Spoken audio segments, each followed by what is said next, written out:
매일 성경 새벽 묵상 본문이기도 하죠. 아마 이 본문을 읽으실 때 어제 묵상한 건데라고 생각하신 분들도 계십니다. 저도 새벽에 어제 우리 권사님들과 말씀을 나누었는데요.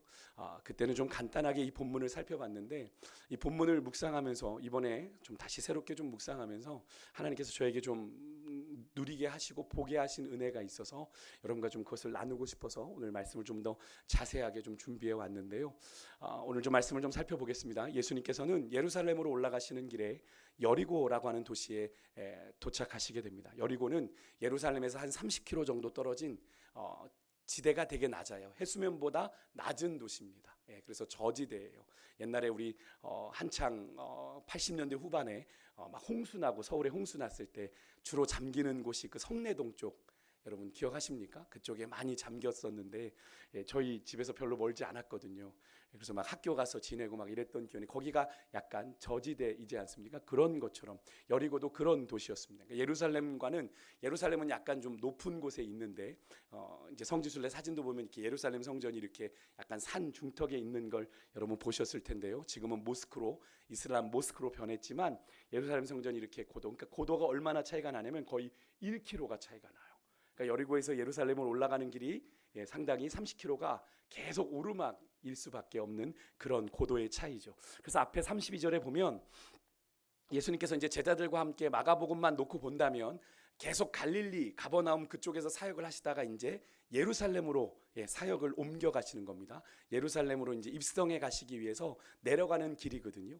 그것을 이제 32절에 이렇게 표현합니다. 예수님께서 제자들과 함께 예루살렘으로 어떻게 올라가는 길에, 이렇게 표현을 한 겁니다.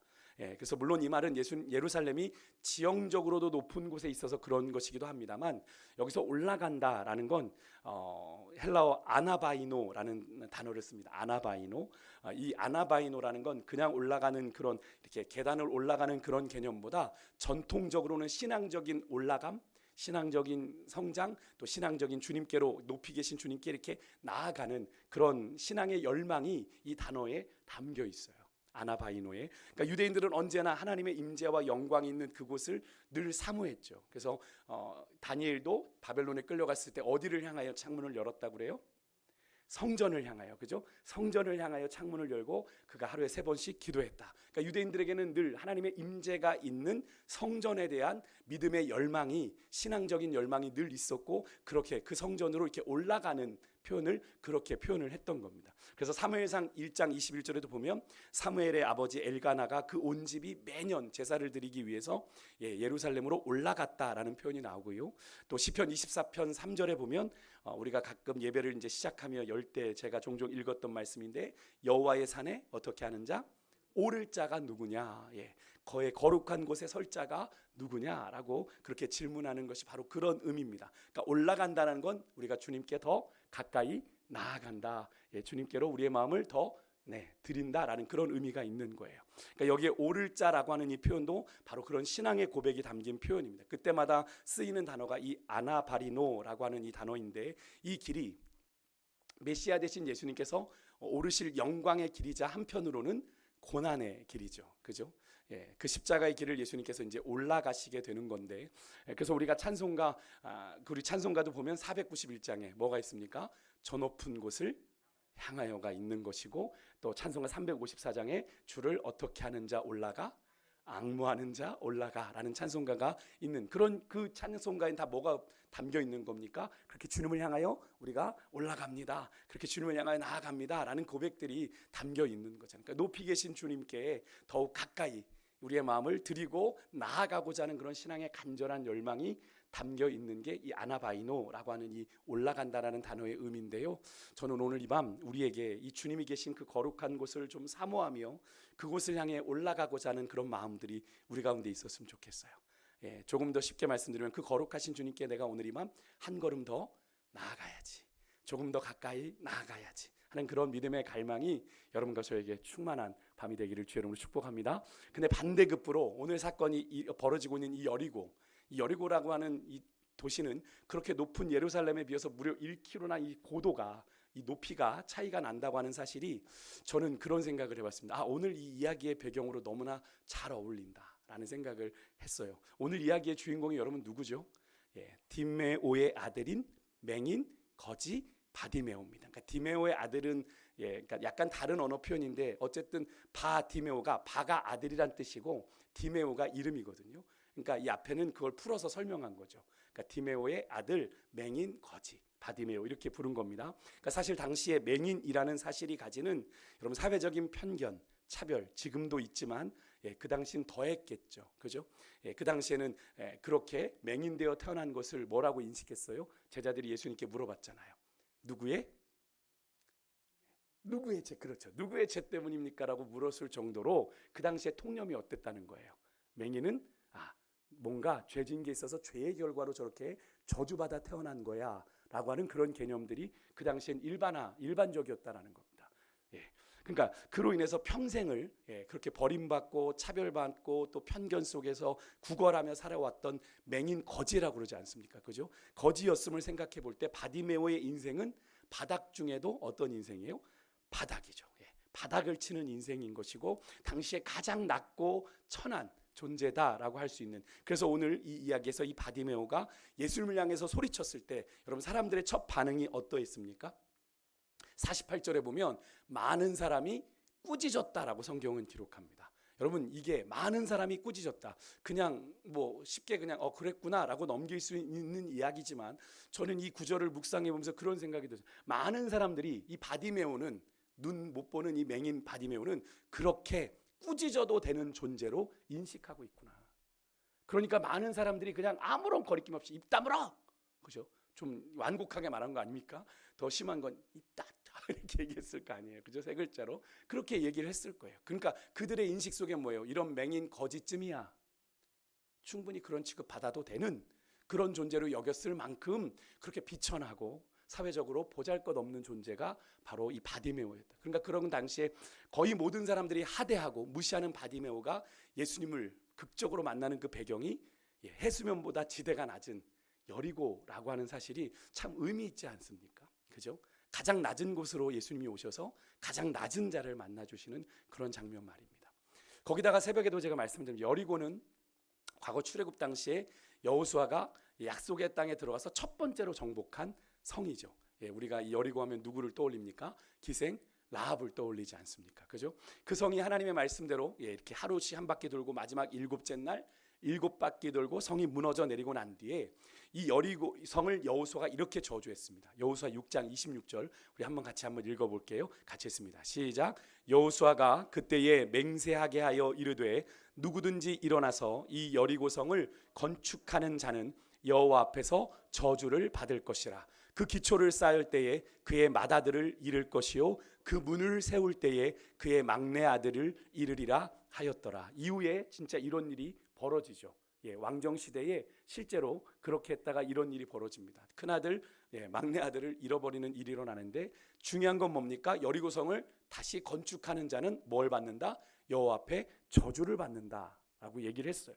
그러니까 이렇게 저주받은 도시예요. 여리고는. 그죠? 저주받은 도시고 혼자 힘으로는 절대로 재건이 불가능한 이 도시가 그죠? 여리고인데 근데 오늘 본문을 보니까 예수님께서 이 여리고를요. 그냥 통과하시려고 했어요. 여러분 46절 우리가 맨 처음에 읽었던 46절을 보시면 예수님께서 허다한 무리와 함께 여리고에 이르렀다라는 표현이 나오거든요.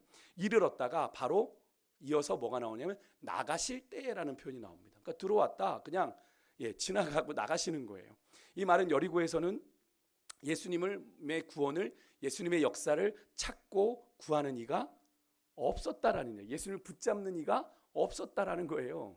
그러니까 전에 여러분 6장 5절에서 마가복음 6장 5절 여러분 묵상하셨을 때 기억하시면 예수님이 고향 가셨을 때 나사렛 고향 가셨을 때 어떤 일이 벌어졌죠? 예수님도 이상하게 여기실 만큼 예수님을 불신하는 이 고향 땅에서 나사렛 땅에서 권능을 행하지 않으시고 소수의 병자만 치유를 하시는 장면이 마가복음 6장 5절에 나오는데 그때도 예수님께서 이상하게 여기셨어요. 그러면서 뭐라고 해요? 선지자는 고향에서 환영받지 못한다라는 얘기를 하셨던 거죠. 예수님도 그러셨어요. 그러니까 소수의 병자만. 그러니까 예수님도 능력을 사모하는 곳에서는 예수님께서 능력을 행하시지만 사모하지 않는 자들에게는 능력을 행하시지 않는 거죠. 그러니까 여리고에서도 지금 보십시오. 어느 누구도 예수님의 구원을 찾지 않고 예수님을 통한 하나님 나라의 역사를 갈망하는 자들이 없었다라고 하는 것. 지금 여리고의 이 영적인 상태가 어떻다는 걸 우리가 짐작해 볼 수 있습니까? 그들의 지형적인 위치만큼이나, 그죠?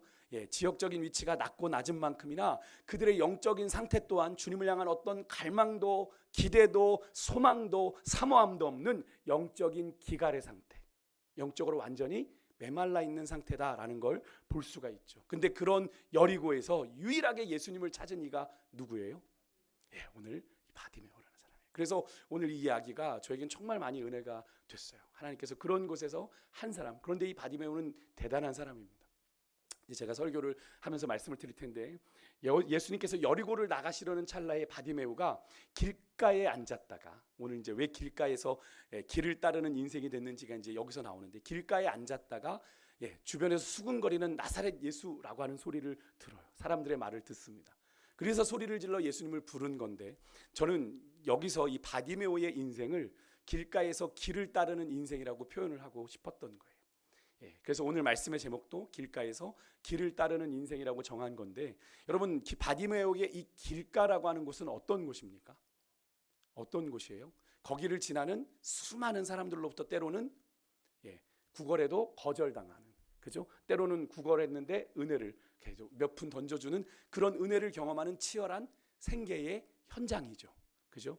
다시 말해서 자신의 노력과 수고, 애씀으로 몸부림쳐 살아가는 인생의 한복판, 그의 처절한 인생의 현실, 그런 곳에서 그는 아마도 나면서부터 맹인되어 지금까지 구걸을 통해 생계를 유지해온 그런 비참한 인생이었을 겁니다. 그런 인생이 오늘 예수님을 만나 어떤 인생이 됐어요? 52절에 보니까 그가 곧 보게 되어 예수를 길에서 따르니라. 어떤 인생이 되었다고요? 길에서 예수님을 따르는 인생이 됩니다. 여러분 길가에서 지금까지 길의 변방에서 겨우 구걸하며 생계를 유지하던 그런 인생이, 생명을 부지하던 인생이 길에서 당당히 예수님을 따르는 그런 인생이 되었다. 여러분 여기서 길은요 그냥 길이 아니에요. 그냥 인생길이 아니라 주님이 가신 길을 의미해요. 예수님의 길을 의미해요. 십자가의 길을 의미하는 것이고 제자의 길을 의미하는 거예요. 그러니까 여기서 바디메오가 보게 되어 예수를 길에서 따랐다라는 건 예수님의 제자로 그가 따랐다는 얘기입니다. 예수님을. 그렇다면 여러분 어떻게 한평생 길가에서 구걸하던 바디메오의 인생이 길을 따라가는, 예수님의 그 십자가의 길을 따라가는, 그 예수님의 그 길을 따라가는 그런 제자의 삶을 살아갈 수 있게 된 걸까요? 제가 세 가지로 여러분과 좀 간단하게 살펴보고 말씀을 마치겠습니다. 첫 번째로는 그에게는 간절한 믿음이 있었어요. 간절한 믿음. 그에게는 예수님이면 내 평생에 해결하지 못한 이 문제가 해결될 수 있다라고 하는 믿음이 그에게 분명히 있었다는 사실입니다. 여러분 그에게 예수님은 단순히 사람들이 수군거리는 나사렛 예수가 아니었습니다. 나사렛 예수는 그냥 인간 예수잖아요. 그죠? 나사렛 출신 예수래라고 하는 그거잖아요. 여러분 오늘 본문 47절 잘 보세요. 바디메오에게 예수님에 대해서 들려진 소리는 뭐였습니까? 나사렛 예수였습니다. 인풋이 그렇게 들어왔어요. 근데 그가 예수님을 뭐라고 불렀는지 아십니까? 나사렛 예수여라고 부르지 않았습니다. 다윗의 자손 예수여 나를 불쌍히 여기소서. 분명 바디메오가 예수님에 대해서 들었던 인포메이션, 정보는 나사렛 예수라고 하는 것이었습니다. 근데 그의 고백은 뭘로 바뀌어 있어요? 다윗의 자손 예수로 고백을 했다라는 사실입니다. 바디메오의 믿음의 해석이 들어간 거예요. 바디메오의 믿음의 고백이 담겨 있는 거예요. 신앙적인 고백이 그 안에 담겨 있어서 예수님을 그렇게 고백한 겁니다. 팩트잖아요. 나사렛 예수라고 하는 건 예수님이 나사렛 출신이라는 사실이에요. 그 사실을 이 바디메오는 믿음으로 어떻게 해석했어요? 다윗의 자손 메시아 예수 그리스도로 고백을 한 겁니다. 비록 육신의 눈은 이 바디메오가 어두웠는지 모르지만, 그래서 예수님이 행하신 기적도 본 적이 없고 예수님의 얼굴을 본 적이 없었지만 그는 귀로는 들었던 거죠. 나사렛 예수라는 이가 있더라. 그가 갈릴리에서 말씀을 가르치고 기적을 행하시는데 눈을 뜨게 하고 귀신 들린 자를 고치고 이런 이야기들을 들었던 거죠. 어떻게 알 수 있습니까? 예루살렘에서 바리새인과 서기관들을 예수님 때문에 갈릴리로 파송했잖아요. 그죠? 예수님이 어떤 존재인지를 확인하기 위해서. 이 얘기는 뭘 의미합니까? 예루살렘까지 소문이 퍼질 정도면 그 중간에 있었던 여리고에도 예수님의 소문이 충분히 전해졌겠죠. 그러니까 이 바디메오가 예수님의 이야기를 이렇게 동냥하면서 들은 거예요. 야, 들어봤어? 나사렛 예수라는 사람이 있대. 돈 한 푼 더 줘주면서 가는 그런 사람들의 이야기를 들으면서 이 바디메오는 믿음을 키웠던 거예요. 그의 마음의 눈, 영적인 눈은 예수님을 향해 누구보다도 확실하게 열려 있었음을 알 수 있는 그런 장면이죠. 여러분, 저는 이 말씀을 읽으면서 얼마나 은혜가 되든지, 여러분에게는 여러분의 입으로 고백하는 예수님은 어떤 분이십니까? 여러분에게 예수님은 어떻게 고백되고 있으세요? 마가복음에서 여러분 예수님을 이 다윗의 자손 메시아로 고백한 건 이 바디메오가 유일합니다. 바디메오가 유일해요. 바디메오는 그런 존재가 아니잖아요. 존재감 없는 하찮은 낮은 비천한 자인데 그가 유일하게 예수님을 알아본 사람이 유일하다는 거예요. 다윗의 자손 메시아 예수님에 대한 이 바디메오의 고백에는 여러분 이사야 61장 1절에 메시아 예언이 전제되어 있습니다. 우리 같이 한번 좀 뭐라고 기록했는지 한번 읽을게요. 같이 읽습니다. 시작. 주 여호와의 영이 내게 내리셨으니 이는 여호와께서 내게 기름을 부으사 가난한 자에게 아름다운 소식을 전하게 하려 하심이라. 나를 보내사 마음이 상한 자를 고치며 포로된 자에게 자유를, 갇힌 자에게 노임을 선포하며. 아멘. 이 이사야서의 말씀은 장차 오실 메시아에 대한 예언의 말씀이거든요. 그러니까 이 예언의 말씀을 바디메오는 전제로 이 예수님만 만나면 내가 눈을 뜰 수 있겠구나. 그 믿음의 고백이 그에게 있었다는 거예요. 그래서 그에게 분명히 인풋 들어오기는 나사렛 예수였는데 그의 입으로는 뭐가 고백됐습니까? 믿음의 고백이 다윗의 자손 예수여 나를 불쌍히 여겨 주십시오 고백했던 거예요. 바디메오는 여러분 메시아 그리스도만이 베푸시는 그 치유의 나라를 구한 거예요. 그가 구한 치유는 나만 받는 치유, 나만 고쳐주세요가 아니에요. 예수님의 제자들 중에 여러분 야고보와 요한이 바로 이 사건 전에 자신들만의 자리를 요구했잖아요. 예수님께. 그죠? 영광의 나라에 이를 때 하나는 우편에 하나는 좌편에. 그랬다가 혼났잖아요. 그죠? 마실 수 있느냐? 그 잔을 마실 수 있느냐? 마실 수 있습니다. 뭣도 모르고 마신다 그랬다가 결국 마시잖아요. 야고보는. 사도행전에서 죽임을 당하잖아요. 그죠? 그렇게 얘기했다가 하나님 예수님 옆에 그렇게 얘기했다가 결국 죽임을 당하잖아요. 여러분 그렇게 자신들만 누리는 독점하는 누리는 그런 나라가 아니에요. 하나님의 나라는 더불어 함께 누리는 나라인데 여러분 예수님의 제자들이라고 하는 최측근이라 할 수 있는 야고보와 요한은 자기들만 누리는 나라. 근데 더 웃긴 건 그 2명을 제외한 10명의 제자들이 그 이야기를 듣고 화를 냈더라. 내가 선수 쳤어야 되는데 저것들이 먼저 선수를 쳤군. 뭘 의미하는 거예요? 같은 마음이더라. 그죠? 같은 마음이더라. 근데 우리도 예외는 아니죠. 그런 나라가 하나님 나라 아닙니다. 하나님 나라는 싸우고 빼앗는 나라가 아니라 더불어 함께 누리는 나라이거든요. 이 바디메오는 예수님을 알고 있는 모든 자들에게 임하는 그 하나님의 나라, 하나님의 그 나라를 구했던 겁니다. 그래서 오늘 본문의 바디메오가 다윗의 자손 예수여 나를 불쌍히 여기소서라는 이 고백은 단순히 몇 푼 달라는 그것이 아니라 좀 자신의 눈을 고쳐달라는 간절한 외침이었고요. 이 전제는 예수님만이 그렇게 하실 수 있습니다를 고백하는 그 전제가, 믿음의 전제가 있는 거예요. 이 바디메오의 간절한 믿음은요 48절에 보니까 얼마나 간절했든지 아까도 말씀드렸죠. 많은 사람들이 그를 꾸짖었어요. 너 같은 게 어디서 떠들어 지금 예수님이 가시는데 너 같은 게 떠들어 잠잠해라 이렇게 얘기했어요. 근데 굴하지 않고 충분히 그렇죠 의기소침해 주셨어요. 많은 사람들이 꾸짖으면 사람이라는 게 위축되잖아요. 아이고 내가 잘못했나 이런 생각할 수 있는 그런 상황인데 지금 그러지 않아요. 포기하지 않고 오히려 성경 보십시오. 더욱 크게 소리 질렀대요. 더 간절하게 주님 내가 이 기회를 놓치면 안 되겠다는 거죠. 이 기회를 내가 분명히 잡아야 불쌍히 여겨주시도록 부르짖는 모습에서도 지금 이 바디메오의 예수님을 향한 믿음이 얼마나 간절한지를 우리가 느낄 수 있는 그런 광경이죠. 여러분 바디메오에게는요 그의 평생을 짓눌러 온 인생의 문제를 해결하실 분 그것은 오직 예수님밖에 없다는 분명한 믿음의 확신이 있었고요. 그래서 어떤 반대, 어떤 구박, 어떤 방해가 있어도 굴하지 않았던 겁니다. 누가복음 18장에 사람을 무시하는 재판장이 온갖 무시하고 냉대했는데도 자기의 억울함을 풀어달라고 찾아갔던 과부처럼 그런 마음으로 이 맹인 바디메오가 그렇게 주님을 불렀던 거예요. 여러분 우리들에게 이런 믿음이 있습니까? 우리들에게 이런 믿음이 있어요. 주님만이 내 인생을 바꾸실 수 있고 나를 새롭게 하실 수 있고 주님만이 나의 참된 구원이요 나의 의지요 나의 도움이심을 우리가 분명히 믿고 확신함으로 그렇게 주님을 향한 간절한 기대와 소망이 우리 안에 있는지를 좀 다시 한번 좀 점검해보고 돌아보는 은혜가 있었으면 좋겠습니다. 그것이 우리 생활에 있어서 정말 큰 차이를 만들거든요. 그것이 하나님을 내가 경험하는 수준을 결정하는 거예요.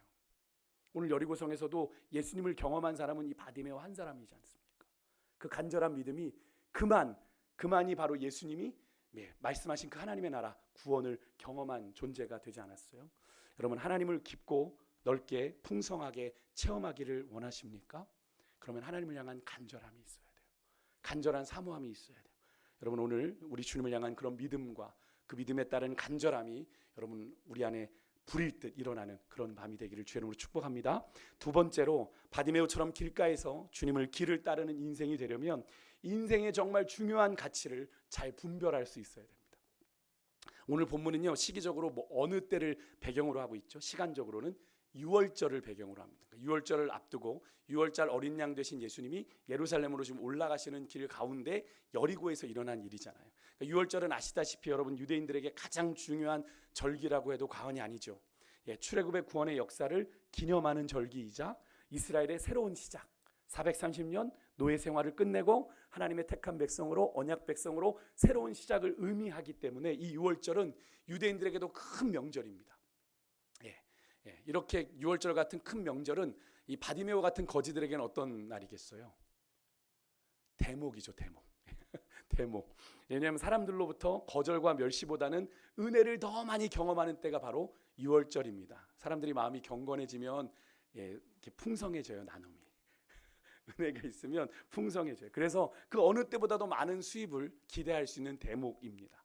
그러니까 유월절을 지키려고 수많은 거룩한 사람들이 예루살렘을 향해 수많은 순례자들이 온단 말이에요. 그때만 해도 이미 구약에 바벨론 또는 아수르, 애굽으로 막 이렇게 여기저기 사방으로 포로로 끌려갔던 디아스포라 유대인들, 그죠? 포로로 끌려가서 그곳에 정착하고 산 그들이 절기를 지키기 위해서는 다 예루살렘으로 왔어야 되거든요.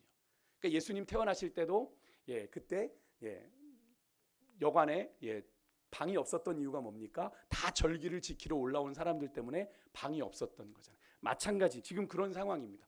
유월절을 지키기 위해서 수많은 순례객들의 발걸음이 찾아오는데 그들의 마음이 어느 때보다도 내가 이번 유월절에는 좀 새로운 믿음의 결심을 가져봐야지. 내가 이런 마음을 다시 한번 그러면 그 마음이 어떻게 반영이 되겠어요? 아유, 우리 맹인 거지가 저기 바디메오가 저기 있네. 내가 지난번에 못 준 거 이번엔 좀 더블로 줘야지. 이런 마음 들지 않겠어요, 그죠?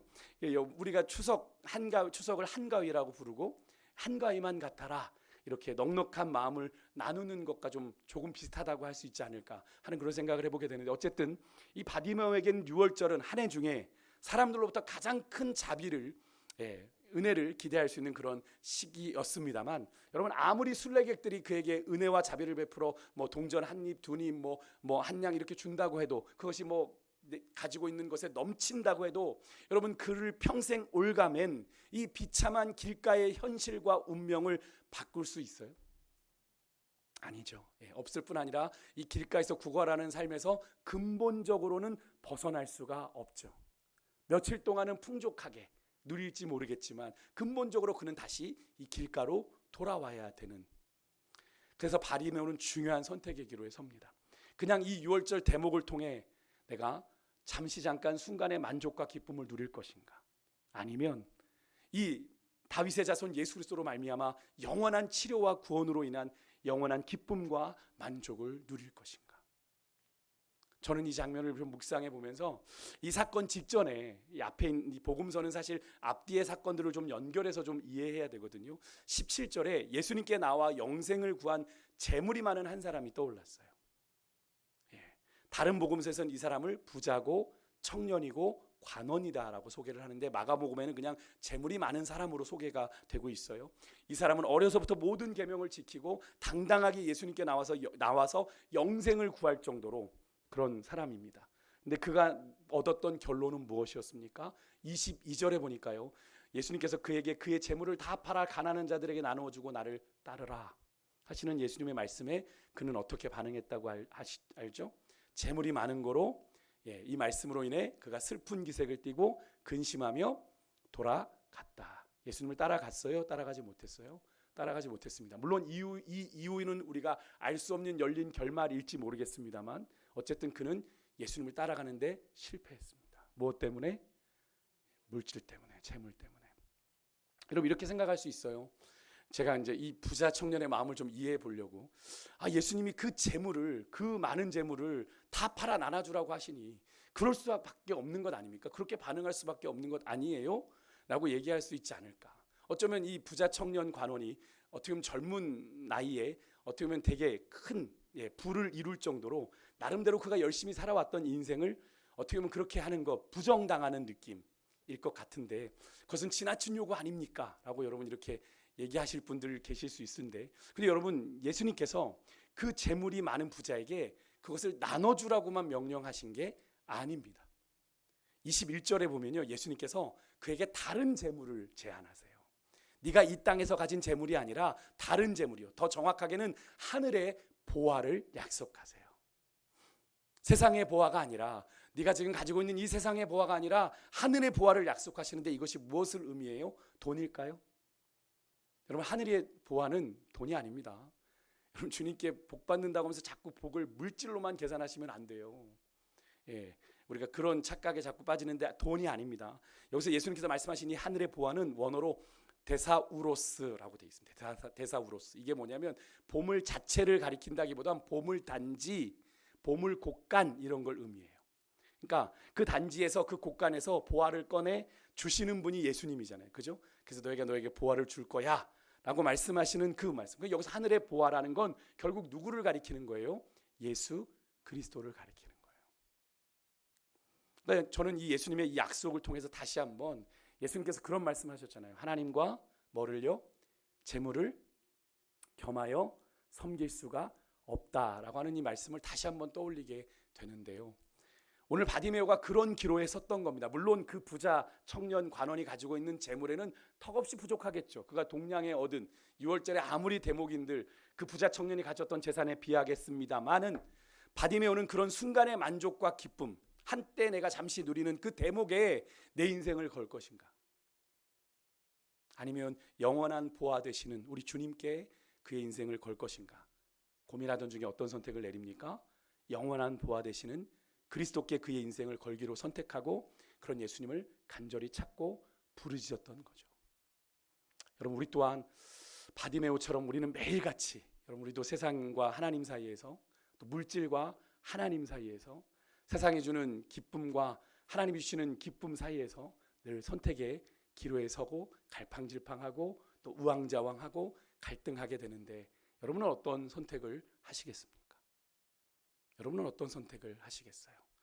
많은 사람들이 이 세상의 것이 전부인 것처럼 오늘 내가 누리는 이 세상의 쾌락과 만족에 빠져 불나방처럼 달려들고 있는 오늘의 이 시대인데, 여러분 혹시 주님을 따른다고 하는 여러분 우리들의 모습이 그런 자들의 모습과 똑같지 않은지, 그런 세상의 쾌락에 목말라하고 세상에 잠시 누리는 만족에 목말라하며 그렇게 살아가고 있지는 않은지 좀 우리의 삶을 정직하게 돌아보길 원해요. 그렇게 살아서는 여러분 절대로 여러분 길가에서 잠시 잠깐의 세상의 만족과 즐거움을 구걸하는 비참하고 허무한 영적인 운명 절대로 벗어날 수 없다.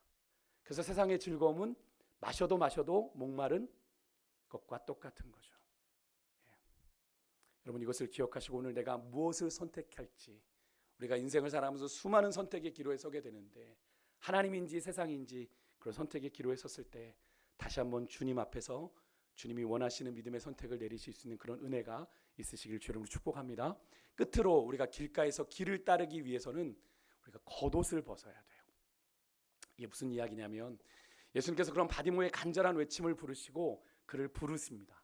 그러자 50절에 바디메오가 이렇게 겉옷을 내버리고 뛰어 일어나 예수께 나아갔다. 이 말씀을 본문을 묵상하면서 이 겉옷을 내버리고 예수님께 달려갔다는 이 구절이 너무나도 은혜가 되더라고요. 여기서 겉옷은 무엇을 의미합니까? 바디메오의 유일한 재산이죠. 그죠? 유일한 보호 장구입니다. 추울 때 덮고 있어야 되는, 사람들이 던져주는 또 동전 바지로 이렇게 던져줄 때 이렇게 동전 튕겨내는 그런 동전 바지로 쓰이는 구걸의 필수품이죠. 언제부터인지는 모르지만 지금까지 그의 생계를 지탱해주고 그를 지켜주었던 그의 인생의 희노애락이 다 배어있는 그의 소유의 전부랄 수 있는 것이 그의 겉옷입니다. 그의 존재 자체를 상징한다고 하면 좀 과할지 모르겠지만 그렇다고 해도 과언이 아닌 그런 겉옷, 그죠? 그가 구걸하는 내내 그것을 입고 그 자리에서 그 자리를 지켰다면 그의 인생의 모든 것이 거기에 담겨 있는 것 아니겠어요? 그가 이 겉옷을 내버리고 예수님께 일어나 나아갔다는 것, 그건 무엇을 의미합니까? 그의 인생의 소유의 전부를 다 버린 것과 같은 의미인 거죠. 이런 과감한 그의 행동에는 그가 예수님을 만나면 더 이상 그의 겉옷으로 대변되는 그의 아팠던 과거의 삶을 반복하지 않을 거다라는 분명한 확신이 있었기 때문에 그가 그것을 과감하게 벗어 던져버리고 예수님께 뛰어 일어나 달려갈 수 있었던 거예요. 앞에 10장 28절에서 베드로가 제자들을 대변하면서 이런 얘기를 합니다. 주님, 우리가 모든 것을 버리고 주를 따랐습니다. 그렇게 고백한 것처럼 바디메오는 그의 소유의 전부라 할 수 있는 이 겉옷을 버려두고 예수님을 향해 달려갔던 것인데요. 그러자 예수님께서는 바디메오에게 이렇게 물으시죠. 무엇을 하여 주기를 원하느냐? 바디메오가 보기를 원합니다. 여러분, 이 대답은 액면 그대로 보기를 원합니다. 눈뜨기를 원합니다라는 말이기도 하지만 이 고백 속엔 중요한 전제가 있는 고백이죠. 예수님, 당신만이 나를 보게 하실 수 있습니다. 다른 사람한테 이야기를 한 게 아니에요. 바디메오는 예수님께 이야기를 했어요. 내가 들은 메시아 되신 다윗의 자손 예수님은 눈먼 자를 보게 하신다 하지 않았습니까? 나를 보게 해주십시오. 당신만이 내 눈을 뜨게 하실 수 있습니다 라고 하는 믿음의 중요한 전제가 깔려있는 고백이에요. 내가 보기를 원합니다, 예수님. 그러자 예수님께서 그런 바디메오의 믿음을 보시고 가라, 내 믿음이 너를 구원하였느니라 말씀하시는데, 여러분, 마가복음에서 예수님께서 이 믿음을 이렇게 인정해 주신 게 이 유일합니다. 이 바디메오가 당신의 최측근인 12제자들도 아니고요. 그 계명을 나면서부터 다 지켰다, 어려서부터 지켰다는 부자도 아니고요. 바리새인과 서기관들도 아니고 누구에게도 쓰지 않았던 이 믿음을 인정하시는 표현을 예수님께서 누구에게 쓰셨어요?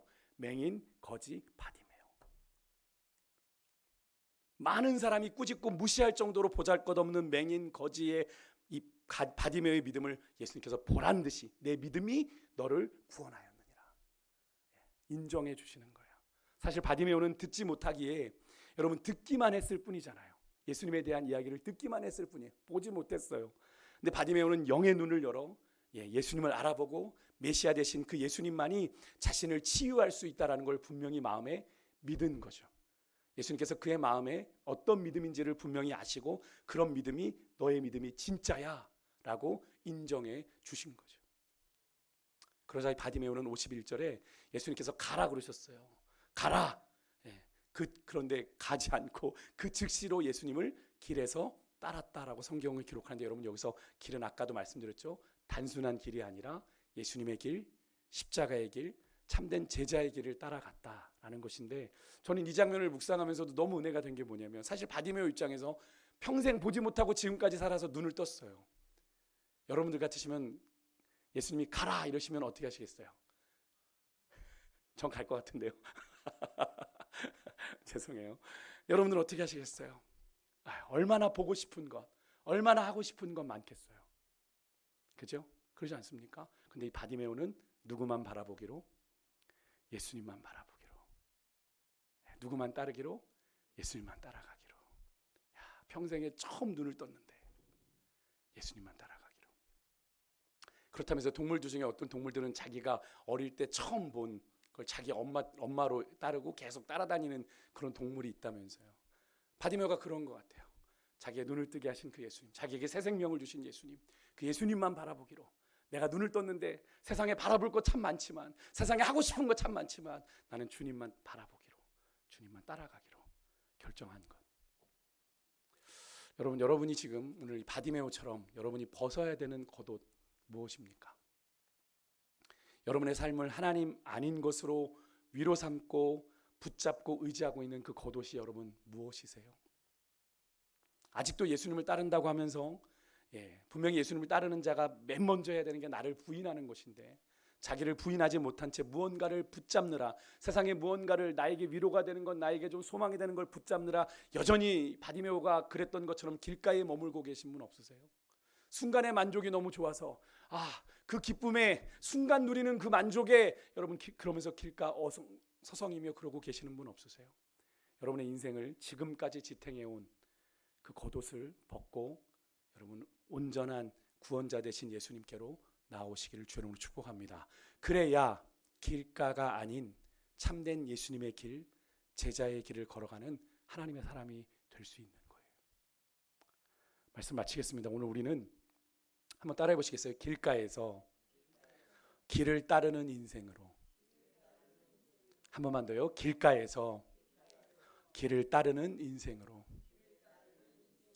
예, 이런 제목의 말씀을 나누는데 어떻게 해야 길가에서 길을 따르는 인생이 될 수 있다고 제가 말씀을 드렸어요. 세 가지입니다. 첫 번째는 예수님을 향한 분명하고 간절한 믿음이 우리에게 있어야 돼요. 주님 밖에는 나에게 없습니다. 나는 이 고백이 오늘 밤 여러분들에게 있기를 소망하고, 두 번째는 한순간의 세상의 만족과 기쁨이냐, 주님 안에 누리는 영원한 만족과 기쁨이냐. 우리는 늘 인생을 살아가며 수많은 선택의 기로에 설 텐데 그때 영적인 분별력이 있으셔서 주님이 원하시는, 주님이 오라 하시는 그 길로 나아가는 여러분과 제가 되기를 소망하고, 마지막 주님 없이 우리의 삶을 지탱해왔던 그 겉옷 오늘 이 밤 벗어 던지시고 오늘 밤 우리 주님께로, 참 구원 되시는 우리 주님께로 일어나 달려가는 그런 은혜가 있으시는 귀한 밤 되시기를 주님으로 축복합니다. 우리 함께 찬양 한 곡